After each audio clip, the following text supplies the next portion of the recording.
Assalamualaikum warahmatullahi wabarakatuh. Bismillah, alhamdulillah, wassalatu wassalamu ala rasulillah. Pemirsa kaum muslimin wal muslimat yang dirahmati Allah, wabah COVID-19 nampaknya belum menunjukkan tanda-tanda akan segera berakhir. Bagaimana cara sholat 5 waktu kita? Bagaimana cara sholat tarawih kita? Bagaimana cara sholat Jumatan, tadarus Al-Quran, taklim dan sebagainya? Pertanyaan semacam ini bisa dijawab dengan uraian sebagai berikut. Yang pertama, pemerintah telah membuat aturan bahwa selama COVID ini tidak terkendali, maka umat Islam dilarang untuk melakukan kumpul-kumpul, bertemu secara fisik, baik berkerumun itu dalam rangka belanja di pasar, di mall, atau makan-makan di kafe, atau berkerumun, berkumpul-kumpul itu untuk melakukan ibadah di masjid, di musala, atau di gereja, atau berkumpul-kumpul itu sekedar ngobrol dengan temannya.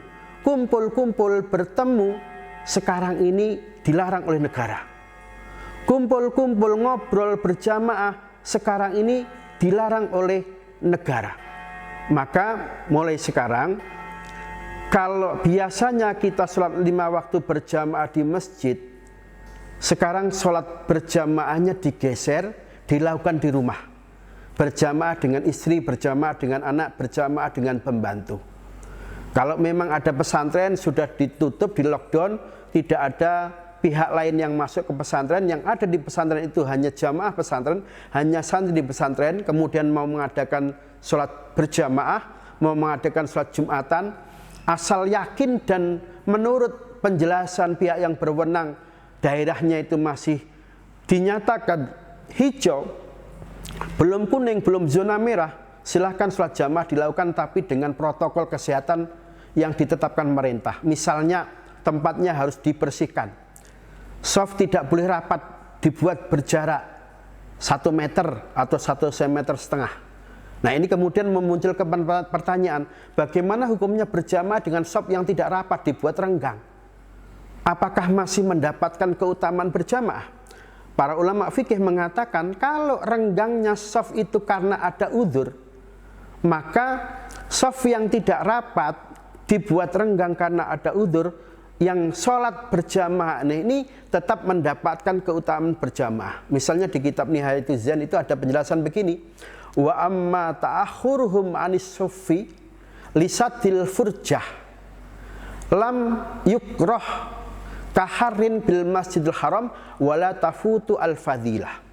Jadi kalau misalnya ada shaf berjamaah dalam situasi normal, shaf ini harus rapat, tapi karena misalnya situasinya musim panas, ada sebagian dari ruangan masjid itu yang kena sinar matahari, orang nggak tahan kena sinar matahari, maka pas bagian yang kena sinar matahari tidak diisi shaf, shafnya agak jauh, maka jauhnya shaf tidak rapat karena ada udzur, ini jamaahnya tidak dihukumi makruh, dan semua yang ikut sholat jamaah dia masih mendapatkan keutamaan sholat berjamaah dilipatkan 27 kali lipat. Terus bagaimana dengan Jumatan? Sama. Kalau pemerintah sudah menetapkan wilayah itu zona merah, tidak lagi boleh berkumpul, berkerumun untuk menyelenggarakan sholat Jumat. Terus Jumatannya di mana? Digeser.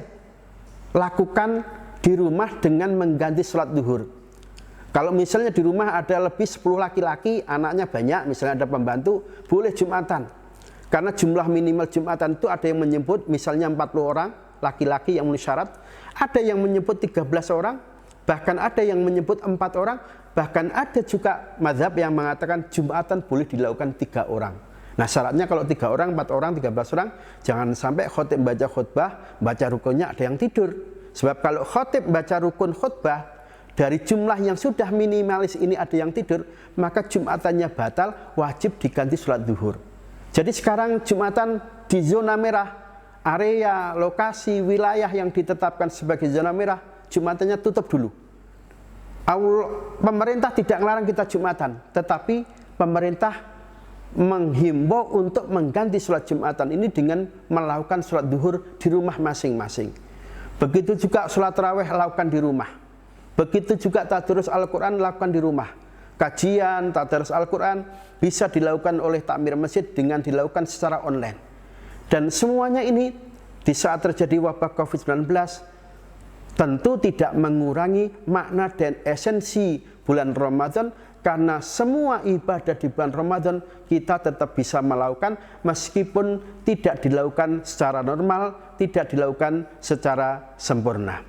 Semoga Ramadan tahun ini di saat terjadi wabah COVID-19, Ramadan tahun ini bisa mengantarkan diri kita menjadi pribadi-pribadi yang muttaqi. Tidak itu saja, Ramadan tahun ini bisa mengantarkan diri kita untuk meraih kemenangan Idul Fitri. Terima kasih. Assalamualaikum warahmatullahi wabarakatuh.